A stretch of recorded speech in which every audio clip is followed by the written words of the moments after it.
तुम्हारा भाई Brock Lesnar अपनी एंट्रेंस पे ही इतना जोर लगा देगा कि जोर लगा लगा के उल्टा पुल्टा ही गिर जाएगा। ये तो कह सकते हैं कि एक बहुत बड़ा मोमेंट मिला है हमको मंडे नाइट रॉ से। और रॉ देखने के बाद मैं यही सोच रहा हूं कि ये Roman Reigns, CM Punk, Cody Rhodes war games में सेम पेज पर होंगे कैसे। Okay, hello chatters. My name is Rohit and you are watching Wrestle Chatter.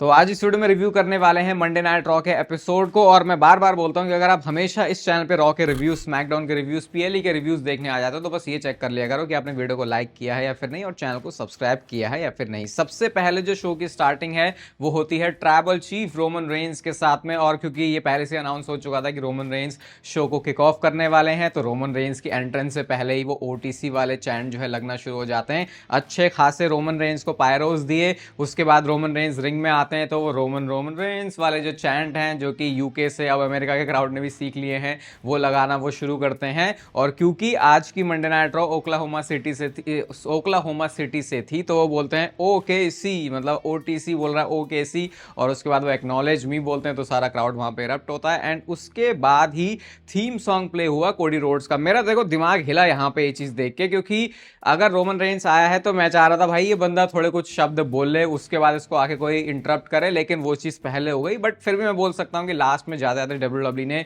वो जो ये इंटरफेरेंस करी थी कोडी रोड्स की, उसका पूरा सेंस बनाया। तो कोडी रोड्स आते हैं तो उनके लिए भी अच्छे वाले रिएक्शन थे। ड्रू मैकिंटायर ने जो उनको फोड़ा था वो निशान अब भी उनकी आंखों के ऊपर था। और कोडी रोड्स वाले चैंट जो है कोडी रोड्स के लिए भी लगते हैं। उसके बाद वो कहते हैं Oklahoma City what do you want to talk about. और जब वो ये बात बोलते हैं तो सीधा रोमन रेंस की आंखों में वो देख के बोलते हैं। तो क्लियर हो गया था कि भाई ये भले भले ही बंदे सारे सेम टीम में हैं, लेकिन इनकी बातें तो इतनी सही लग नहीं रही हैं। तो क्या तो इस फिर कोडी रोड्स बोलते हैं मुझे लगता है कि इस बार चीजें अलग थी। लास्ट टाइम जब तूने मुझे अपने वर्ड्स दिए थे, वो बैड ब्लड की बात कर रहे थे जब ये टैग टीम में आए थे, तो कहते हैं वो सिर्फ एक मैच के लिए था, लेकिन ये इस बार एक वॉर के लिए है। और फिर कोडी रोड्स ने बोला what's in this for you, मतलब तेरा यहाँ पे क्या लेना देना। मेरे को ये देख सुन के लगा कि अच्छा भाई कोडी रोड्स आप तो ये सही बंदे नहीं हो बोलने वाले, क्योंकि सबसे लास्ट में तो आप आए हो, ये जिससे आप पूछ रहे हो ये बंदा सबसे पहली लाइन में लगा हुआ था। तो इसके बाद रोमन रेंस कहते हैं कि देख लास्ट टाइम जब मैंने चेक किया था तो मैं ऑलरेडी इस वॉर में हो चुका हूं, क्योंकि इससे पहले भी Roman Reigns war games match में थे, इससे पहले साल वाली, जब यही तो ऑलमोस्ट सेम ही टीम थी। कहते हैं कि देख तू अभी अभी आया है और मैं तुझे पसंद नहीं करता, तू मुझे पसंद नहीं करता, हम एक दूसरे को सही से जानते भी नहीं है, लेकिन एक चीज जो कि हम दोनों अग्री करेंगे जिस बात पे, वो है कि हमारी फैमिली के साथ कोई उंगली नहीं कर सकता। और अगर तू मेरी टीम को देखेगा, ये जो टीम बनी है इसमें आधी तो मेरी फैमिली है, तो फिर ऑब्वियसली ब्लड लाइन ये पहले मेरी थी, ऊसों से मैंने इन्वेस्ट किया, तो इसलिए मैं यहाँ पे हूँ। और मुझे ये समझ में नहीं आया कि जब रोमन रेंस से बातें बोल रहे हैं भाई, क्राउड वहां पे वॉट वाले चैंट कर रहा है। भाई आई थिंक अब ये चैंट तब लगने, ये तो मैं बोलूंगा तब भी नहीं लगने चाहिए जब कोई हील बंदा बोल रहा होता है। इतना इरिटेट कर देते हैं ये चैंट्स। या तो बहुत ही रेयर जगह पे मैं बोलूंगा कि ये वॉट वाले जो चैंट्स हैं वो अपना सेंस बनाते हैं। रोमन रेंस जो एक बेबी फेस बंदा भाई, उस एक तरफ तुम उसके लिए ऐसे ऐसे चैंट कर रहे हो आते हुए रोमन रेंस वाले, और उसके बाद तुम वॉट चैंट कर रहे हो। ये आई थिंक डब्ल्यूडब्ल्यू से इरेज हो जाने चाहिए, तो वो अच्छा है। इसके बाद कोडी रोड्स कहता है कि ठीक है मैं समझ गया, यहाँ पे फैमिली की बात हो रही है। और कोडी रोड्स ने ऐसा हैंडशेक ऑफर किया और कहते हैं वेलकम टू माय टीम, ऐसे करके उन्होंने बोला। रोमन रेंस के एक्सप्रेशन ही ऐसे थे, ये बंदा क्या बात बोल रहा है, क्योंकि माय टीम करके कोडी रोड्स यहां पे बोलते हैं, जबकि अब तक रोमन रेंस ने भी बोला नहीं था, उन्होंने सिर्फ टीम की बात करी थी। अब इतने में ही थीम सॉन्ग प्ले हो गया सीएम पंक का। भाई रोमन रेंस का मत्था और खराब हो गया, क्योंकि अभी वो बातें बोलने आया है, कोडी रोड्स ने पहले आके इंटरप्ट कर दिया, और अब आगे निकल के आते हैं सीएम पंक। सीएम पंक के लिए भी रिएक्शन बहुत अच्छा था। आप ऑलमोस्ट बराबर सही बोल सकते हो, शायद रोमन रेंस को ज्यादा था, फिर कोडी रोड्स को उसके बाद, और पंक को उसके बाद, लेकिन तीनों सुपरस्टार्स के रिएक्शन देके किसी नए बंदे को भी समझ में आ जाएगा ये इस कंपनी के मेगा स्टार हैं। अब इसके बाद सीएम पंक आते हैं और कहते हैं it is great time to be alive करके अपना वो जो कैच फ्रेज है बोलते हैं। और ये सारी चीज उन्होंने रोमन रेंस को देख के बोली, और उसके बाद वो ओकेसी एक्नॉलेज अस करके बोलते हैं, और इस पर उन्होंने स्माइल भी करी, लाफ भी किया, कहते हैं कि ये तेरी जो बेस्ट चीज है वो मैं चुरा रहा हूँ। और फिर वो इसको एक ऑल स्टार वॉर गेम्स का जो नाम है वो देते हैं। और इस बार वो रोमन रेंस से कहते हैं कि इस बार तुम्हारे वर्ड की कोई जरूरत नहीं, क्योंकि लास्ट ईयर मैंने तुझे वॉर गेम्स मैच में तेरी लाइफ बचाई थी, वो जो टेबल वाले स्पॉट पे सीएम पंक ने रोमन रेंस को बचा लिया था। तो रोमन रेंस रिप्लाई करके कहते हैं हाँ, क्योंकि 4 महीने बाद तुझे मेरी लाइफ फिर बर्बाद भी करनी थी, तो उसका सेंस क्या बना जो तूने वॉर गेम्स में किया था। अब इसके बाद सीएम पंक कहते हैं कि देख रोमन रेंस, अगर तू मुझे स्टैब करता है ना बैक में, क्योंकि मंडे नाइट रॉ में मैंने आपको बताया था उसके बाद ये रोमन रेंस और सीएम पंक भी आमने सामने आए थे, तो वो यही बात बोल रहे होते कि कहीं कोई किसी को धोखा तो नहीं दे देगा। तो वो यही समझा रहे होते हैं कि अगर तूने मुझे धोखा दिया इसका मतलब तू अपने कजिन्स को भी धोखा देगा, और ऐसा तो तू नहीं है। इसके बाद कोडी रोड्स कहते हैं कि अरे हम लोग सारे सेम टीम में ही हैं। सीएम पंक कहता है ओ हाँ अभी तूने बोला ना कि ये तेरी टीम है, तो भाई कोडी रोड्स सुन ले, ये स्मैकडाउन नहीं है, ये यूएसए नेटवर्क नहीं है। आई थिंक ये थोड़ी थोड़ी हार्श बात हो गई जो सीएम पंक ने बोली, पता नहीं सामने वाला नेटवर्क इसको कैसे देखने वाला है। कहते हैं ये मंडे नाइट रॉ है, ये नेटफ्लिक्स है, और इस पूरे टाइम पर रोमन रेंज का एक्सप्रेशन देखना। वो कह रहा है भाई मैं अपनी बात बोलने आया हूं, ये पहले कोडी रोड्स निकल के आ गया, अब सीएम पंक अपनी बातें बोल रहा है। फिर वो कोडी रोड्स को और बोलते हैं कि देख तू क्वार्टरबैक हो सकता है स्मैकडाउन में, लेकिन यहां पर मैं चैंपियन हूं। ये सारी बात सुन के रोमन रेंज ने बोला कि why don't you pull am out. अब वो किसको बाहर निकालने की बात कर रहे हैं और किसको नापने की बात कर रहे हैं, ये आई थिंक आप अपने आप में अगर समझ लो और खुद फिगर आउट कर लो तो वो बेटर है, क्योंकि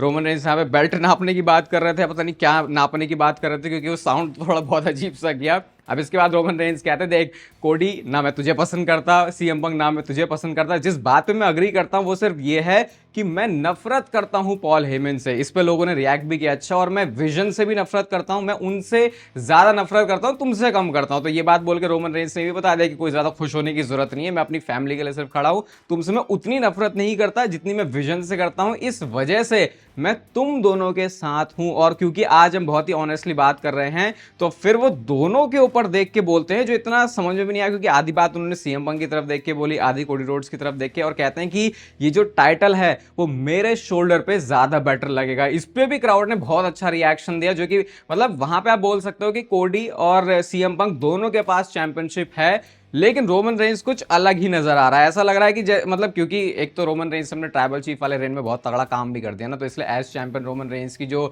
रिस्पेक्ट है, जो लोग उनकी वैल्यू करते हैं, वो कुछ अलग ही लेवल पे है, और इस लेवल पे अभी तक सीएम पंक और कोडी रोड्स ने वैसा काम किया नहीं है। अब इसके बाद रोमन रेंज वहां से जाते हैं तो सीएम पंक ने पूछा भाई किसकी तरफ देख के बोला रोमन तूने, ये मेरी तरफ देख के या फिर ये तू मेरी बात कर रहा है कोडी रोड्स की बात कर रहा है। अब रोमन रेंज ने इसका जवाब नहीं दिया, वो सिर्फ मतलब माइक पे नहीं दिया, ऑब्वियसली कहते हैं कि that's for you to figure out कि मैंने किसको देख के बोला। उसके बाद रोमन रेंज के म्यूजिक बज जाता है और सीएम पंक को कोई चुल है, मतलब सीएम पंक लग रहा है बहुत ज्यादा ही फ्रीडम मिल गई है, रोमन रेंज के म्यूजिक के ऊपर से बोल रहा है कि मेरे लिए नहीं बोला था, ये कोडी रोड्स के लिए बोला था, तो सब कुछ इन्होंने कोडी रोड्स के ऊपर डाल दिया।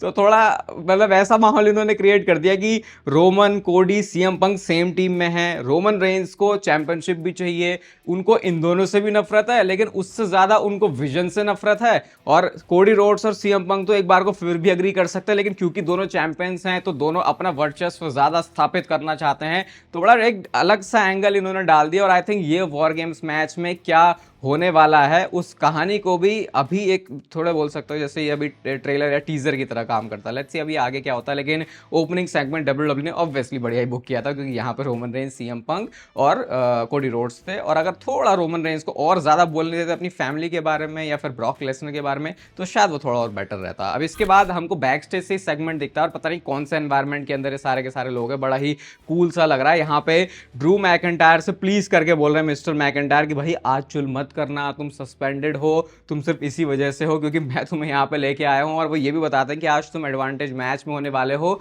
जहाँ पे तुम्हारे पास एक पार्टनर होगा। वहाँ पे लोगन पॉल बोलता है कि हाँ हाँ मुझे पता है कि कौन होगा ये ड्रू मैकिंटायर का पार्टनर, और वो होगा ब्रॉक लेसनर। पॉल हेमन ने बोल दिया भाई देख लोगन पॉल सुन मेरी बात, ब्रॉक लेसनर का मूड बहुत खराब है और आज वो सिर्फ रोमन रेंज को तोड़ने के लिए आया है। तो लोगन पॉल कहता है अच्छा ये ब्रॉन ब्रेकर है, ये भी नहीं है, ब्रॉनसन रीड है, ये भी नहीं है। अपनी तरफ इशारा जब करता तो उस पर यस बोला तो लोगन पॉल की थोड़ी सी फट भी गई, लेकिन फिर उनको लगा कि चलो भाई मैच भी तो मिल रहा है, तो वो फिर इसको वाइज चॉइस करके बोलते हैं। तो ऐसे करके आज ये भी पता चल गया था कि Usos versus Drew McIntyre and Logan Paul का मैच होने वाला है, जो कि एडवांटेज मैच होगा वॉर गेम्स के लिए। इसके बाद शो पर last time is now tournament का मैच आता है गुंथर वर्सेस कार्मेलो हेस के बीच में। इस मैच को देख के भी ऐसा लगा कि जैसे कार्मेलो हेस ने स्मैकडाउन में एक अपसेट दे दिया था, वैसे ही शायद वो दे सकते हैं मंडे नाइट रॉ में। वो लास्ट मोमेंट पे भी जो उनके किकआउट हो रहे थे ना, पावर बॉम्ब के ऊपर भी जो किकआउट लास्ट में उन्होंने मार दिया था भाई, वो तो लग रहा था कि आज शायद कार्मेलो हेस वाला मैच लेके जाने वाला है। 9 तक काउंट भी हो गया था और गुंथर बस किसी तरीके से रिंग में आ गया, बट फिर भी भाई गुंथर तो गुंथर ही है, स्लीपर होल्ड में फंसाया पहले, उसके बाद जब पावर बॉम्ब लगाया तो फिर किकआउट नहीं कर पाया कार्मेलो हेस और आगे एडवांस कर लिया है गुंथर ने इस टूर्नामेंट में। इसके बाद बैक स्टेज से सेगमेंट आता है कोडी रोड्स, रोमन रेंज और सीएम पंक का। यहाँ पे ये तीनों लोग बहस ही कर रहे हैं। सीएम पंक कह रहे हैं मैंने कहा इसकी लाइफ बर्बाद कर दी। अब यहाँ पे आते हैं ऊसोस, और देखो ऊसोस टैग टीम में जब साथ में होते हैं और इनका मूड होता है कुछ डिलीवर करने का, अच्छा चाहे वो मैच हो चाहे वो प्रोमो हो, ये करके आते हैं। और आज बिल्कुल इनके बीच में जो इतना मतलब मेरे को तो मजा आ गया। वो ऊसोस के 2017-16 वाले टाइम की याद आ गई, जब एक बंदा बोल रहा होता है कि गेस कौन सेम पेज पर है, तो कहता है वी आर, फिर कहता है गेस कौन सेम पेज पर नहीं है, तो कहते हैं तुम लोग। तो फिर वो यहाँ पे यही बता रहा होता है कि हमारा जो मेन फोकस है इस समय वो एडवांटेज मैच के ऊपर होना चाहिए। उसके बाद उन्होंने रोमन रेंज को भी हाइप किया, सीएम पंक को भी हाइप किया, कोडी रोड्स को भी हाइप किया। बहुत मस्त लगा वो देखने में। हर किसी का अपना क्यों इस मैच में अस्तित्व है, क्यों उनको अपनी तरह बिहेव करना चाहिए, उस चीज के लिए मोटिवेट करते हैं जिमी एंड जे ऊसो। तो भाई ये एक यूनिक फ्लेवर है जो जिमी और जे ऊसो लेके आते हैं जब वो साथ में होते हैं। तो फिर उसके बाद जाते जाते फिर रोमन रेंज ये भी बोलते हैं हुज टीम इज दिस, हाँ फिक्स दिस, ऐसा करके वो बोलते हैं और वहां से फिर वो चले जाते हैं। तो मतलब ये पूरे शो में ही वैसे ही स्टोरी को चला रहे थे जैसे हमने थोड़ा थोड़ा ब्लड लाइन के टाइम में देखा था, जो कि डब्ल्यूडब्ल्यूई का रहना भी चाहिए मेन फोकस, कि जिसके बारे में फैंस सबसे ज्यादा एक्साइटेड है उसके आपको मल्टीपल सेगमेंट्स फीचर करने चाहिए। नेक्स्ट आते हैं शो पर डोमिनिक मिस्टीरियो और कहते हैं कि कुछ दिनों में मैं सर्वाइवर सीरीज में जॉन सीना का जो रिटायरमेंट टूर चल रहा है इसको पूरी तरीके से खत्म कर दूंगा। मैं greatest Mysterio of all time हूँ, कुछ फर्क नहीं पड़ता कि तुम अभी मुझे बू करते हो, चीयर करते हो, जॉन सीना को क्या करते हो क्या नहीं करते, क्योंकि आज जॉन सीना इस प्लेस पर है भी नहीं, वैसे भी बहुत डम प्लेस है। लेकिन तभी जॉन सीना का थीम सॉन्ग प्ले हो जाता है एंड ऑब्वियसली पता था जॉन सीना ये नहीं होने वाले। मैं देख रहा था कि कौन जॉन सीना बन के आएगा, मुझे इस बारे में कुछ पता नहीं है भाई ये कौन बंदा है, लेकिन छोटा मिनी जॉन सीना निकल के आता। और फनी चीज डब्ल्यूडब्ल्यूई ने ये करी कि वो स्टू जो है ना, जो जॉन सीना का जो कैमरा मैन है डब्ल्यूडब्ल्यूई का, वो छोटा वाला लेके आया था। वो मुझे और भी ज्यादा फनी लगा। उसके बाद जब जॉन सीना के स्टाइल में वो छोटा जॉन सीना भागते हुए आता है तो वो बेचारा पूरा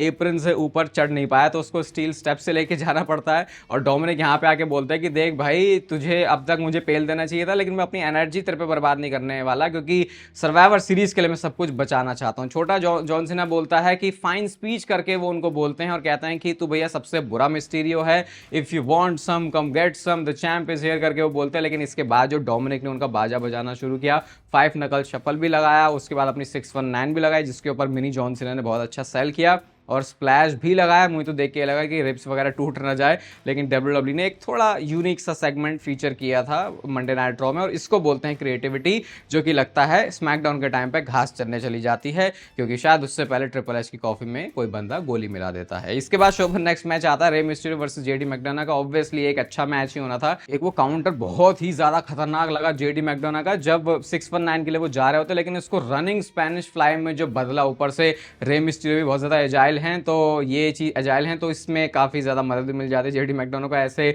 फुर्ती वाले मूव करने में। लेकिन एंड में 619 और स्प्लैश के साथ में ये मैच रे मिस्टीरियो जीत जाते हैं, और उस दौरान ये जो फिन बैलर होते हैं ना ऊपर एप्रन पे, उनको भी धक्का पड़ जाता है वो 619 के सेटअप में, तो और उनको जो है मैच जीतने में आसानी हो जाती है। इसके बाद हमको बैक स्टेज से एक छोटा सा सेगमेंट दिखता है कुछ 5-10 सेकंड का, जहां पे ब्रॉक लेसनर अरीना में एंटर कर चुका है। और भाई ऐसे ब्रॉक लेसनर के बैक स्टेज सेगमेंट तो हमको थोड़े रेयर ही दिखते हैं, क्योंकि ये बंदा थोड़ा टीवी पे ही कम आता है, तो वो बड़ा अनरियल सा लगा ऐसे देखने में कि भाई अलग ही दिख रहा है कुछ ब्रॉक लेसनर यहाँ पे। और फिर सेगमेंट यही होता है कि अपने साथ अपने रूम में लेके जाते हैं पॉल हेमन ब्रॉक लेसनर को, तो इनके बीच में सेटिंग होने वाली थी, और हमको ये भी पता था कि आज पहले ही, क्योंकि पॉल हेमन ने बता दिया है कि बहुत बेकार मूड के साथ आया है ब्रॉक लेसनर, जो कि तोड़ के रख देगा रोमन रेंज को। इसके बाद शो पर आती है नेक्स्ट बेकी लिंच, और बेकी लिंच ने आके वही एक्सक्यूजेस बनाने शुरू किए कि वो इंटरकॉन्टिनेंटल चैंपियनशिप हार गई है, वो कोर्ट में इसके अगेंस्ट लड़ने वाली हैं क्योंकि उनके पास बेस्ट लॉयर्स हैं। एजे ली ने बहुत बड़ी गलती कर दी है क्योंकि वो वॉर गेम्स में लॉक होने वाली है, और अब एजे ली को बिल्कुल भी नहीं छोड़ने वाली बेकी लिंच। और इसके बाद वो ये भी कहती हैं, नाया जैक्स, ये अच्छी लाइन उन्होंने बोली कि नाया जैक्स वो ओनली बंदी है जिसने मेरा मुंह तोड़ा, लेकिन गेस व्हाट, मुझे रिया रिप्ली की तरह मास्क पहनने की जरूरत नहीं है। इतने में रिया रिप्ली का म्यूजिक प्ले होता है, फिर सबका म्यूजिक प्ले होता है, और सारी की सारी टीम आ जाती है। एजे ली भी निकल के आती है। उसके बाद एजे ली ने बोला कि क्या नीच हरकत है तेरी, तू कितनी ज्यादा इनसिक्योर है, तू डर में रहती है, मुझे बात करने की जरूरत नहीं है तेरी तरह, मैं सीधा बाइट करती हूँ, और गलती तूने कर दी है मेरे साथ वॉर गेम्स में उतर के। इसके बाद इनके बीच में जो ब्रॉल है वो भी होना शुरू हो जाती है। और अगर आपको ऐसे मल्टी पर्सन जहां पे इन्वॉल्व हो और वहां पे अगर ईओ स्काई हो, तो उनकी मून सॉल्ट तो हमेशा ही लगने वाली है, और वो लगती भी हमेशा बहुत ज्यादा कूल है। मून सॉल्ट उन्होंने लगाई, और उसके बाद बेकी लिंच तो वहां से डर के ऐसे भागते हैं जैसे उन्होंने सही में कोई भूत ही देख लिया होगा। और फिर जो बेफेस वाली टीम है उन्होंने स्टैंड टॉल किया है। आई थिंक इस war game games match, women's war games match के बारे में बहुत ज़्यादा इतनी बात नहीं हो रही मेंस वॉर गेम्स मैच की वजह से, लेकिन बहुत सारे तगड़े स्पॉट्स आप इस मैच से भी एक्सपेक्ट कर सकते हो कि जब मूवमेंट्स और स्पॉट्स डिलीवर करने की बारी आती है तो वॉर गेम्स मैच यूजुअली हम फैंस को उतना डिसअपॉइंट नहीं करते। इसके बाद शो पर नेक्स्ट मैच आता है सोलो सिकोवा वर्सेस पेंटा के बीच में। ये भी last time is now tournament का था और रिंग साइड पर हरिकन राणा लगाने के चक्कर में कुछ शोल्डर में गलत तरीके से लगी पेंटा की, जिसकी वजह से रेफरी ने ये वाला मैच रोक दिया यहीं पे और सोलो सिकोवा ने इस टूर्नामेंट में एडवांस कर लिया है। अभी मुझे पता नहीं मंडे नाइट रॉ के बाद और क्या क्या हुआ है, लेकिन इतना मुझे देख के लग रहा है कि शायद ये असली हो सकता है या फिर डब्ल्यूडब्ल्यू का तरीका था सोलो सिकोवा को प्रोग्रेस करवाने का, लेकिन जितना अब्रप्ट तरीके से ये एंड हुआ है ऐसा लग रहा है कि शायद पेंटा के साथ कुछ प्रॉब्लम हो गई है। बट अगर ये प्रॉब्लम है भी पेंटा की तो ये सोलो सिकोवा के लिए फायदा कर गई है, क्योंकि शायद हो सकता था कि पेंटा वाला मैच जीतते, बट जो भी है सोलो सिकोवा ने एडवांस कर लिया है और फर्दर आगे जो चीज़ें पेंटा के बारे में वो हमको डब्ल्यूडब्ल्यू की मेडिकल टीम की तरफ से पता चलेगी। और अब आता है शो का मेन इवेंट मैच जो कि था वॉर गेम्स के लिए एडवांटेज मैच, दी ऊसोस वर्सेस ड्रू मैकिंटायर और लोगन पॉल के बीच में। मैच में क्या हुआ क्या नहीं हुआ आई थिंक वो ज़्यादा मैटर नहीं करता। भसड़ होनी तब शुरू होती है जब कोडी रोड्स आते हैं और सीएम पंक आते हैं, ब्रॉन ब्रेकर आते हैं, ब्रॉनसन रीड आते हैं, जिसकी वजह से इन्होंने अपनी एक मिनी ब्रॉल सी शुरू कर दी रिंग साइड पर। जे ऊसो ने आउटसाइड डाइव लगाई और जैसा लग ही रहा था इस मैच में जिमी ऊसो पिन होने वाले हैं, लोगन पॉल ने जिमी ऊसो को पिन कर दिया और ये वाला जो एडवांटेज मैच है वो अपनी टीम के लिए जीत चुके हैं। अब इसके बाद सारे के सारे लोगों ने ब्रॉल करना शुरू कर दिया है। अब पता है कि यहां से घमासान शुरू होने वाला है, जिसके बाद थीम सॉन्ग प्ले होता है ट्राइबल चीफ रोमन रेंस का। भले ही रिंग में कितनी भसड़ बवाल चल रहा हो, बंदा अपनी स्लो एंट्रेंस ही करेगा और वैसे ही रोमन रेंस ने आके एंट्री करी। सबसे पहले उन्होंने बिल्कुल रैम्प के ऊपर ही ब्रॉन ब्रेकर को सुपरमैन पंच लगाया, उसके बाद वो ब्रॉनसन रीड को भी पंच लगाते हैं। ड्रू मैकिंटायर को उन्होंने बाहर फेंका, लोगन पॉल को सुपरमैन पंच लगाया, उसके बाद ड्रू मैकिंटायर को सुपरमैन पंच लगाया। और अब यहाँ पे जो सीन है वो कुछ ऐसा दिख रहा है कि जो सारे के सारे बेफेस बंदे हैं वो रिंग के बीचों बीच खड़े हुए हैं। और ट्रिपल एच यार देखो हम इतने बेवकूफ तो नहीं है, ठीक है वो एंड वाले जो रॉ के क्रेडिट्स है वो आप लगा देते हो ये सोच के कि जैसे हमको लगेगा कि रॉ खत्म होने वाली है, लेकिन भाई आप पहले से बता चुके हो कि ब्रॉक लेसनर बैक स्टेज है और बिना ब्रॉक लेसनर क्या है मंडे नाइट रॉ खत्म होने नहीं वाली। और तभी थीम सॉन्ग प्ले होता है the beast incarnate Brock Lesnar का। आप पॉल हेमन के चेहरे पे वो नूर देखना, वो प्राउड देखना जो कि वो फील करते हैं जब ब्रॉक लेसनर उनके साथ में एंट्री कर रहा होता है या वो ब्रॉक लेसनर के साथ एंट्री कर रहे होते हैं। ब्रॉक लेसनर आते हैं अपनी काउबॉय वाली हैट के साथ में और अपने पैरों के साथ जब यू करके जोर लगाया ब्रॉक लेसनर ने भाई, तो ब्रॉक लेसनर बेचारा वहीं पे गिर जाता है। लेकिन वो बोलते हैं कि और जो सारा था ब्रॉक लेसनर का वो उस गिरने की वजह से माइनस में तो गया, देखो डेफिनेटली वो गया। वैसे आप यहाँ पे ब्रॉक लेसनर को देखोगे तो जब वो आया था ना तो बड़ा वैसे ही गुस्से के साथ था कि आज वो सब कुछ कच्चा चबा जाएगा, लेकिन उसके बाद अब वो गिर गया तो बेचारे को हंसना ही पड़ा।